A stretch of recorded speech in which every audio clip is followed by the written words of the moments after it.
17 তাৰিখে body double আহক, কিন্তু 17 তাৰিখৰ ডাঙৰ খবৰটো হ'ল যে প্ৰধানমন্ত্ৰী নৰেন্দ্ৰ মোদী ডাঙৰীয়া অসমলৈ আহিব আৰু নৰেন্দ্ৰ মোদী ডাঙৰীয়াই অসমৰ ৰাইজক নিৰ্বাচনত বিজেপিক ভোট দিবলৈ অনুৰোধ জনাইছে আৰু চাৰিওফালে ৰাইজৰ উৎসাহ উদ্দীপনা।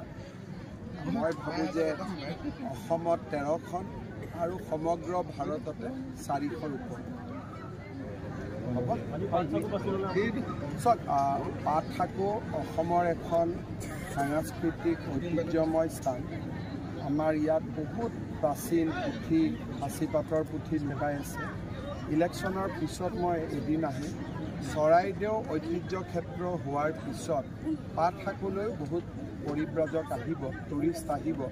সেই দৃষ্টিৰ পৰা আমি কি ধৰণে ইয়াক সজাই পৰাই তুলিব পাৰোঁ, এদিন মই ইলেকশ্যনৰ পিছত আহিম।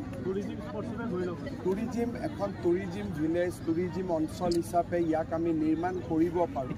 ৰাইজৰ লগত কথা বতৰা পাতিব লাগিব। ইয়াৰ বাবে এটা ডেফিনেট এপ্ৰ'চ এটা বনাব লাগিব।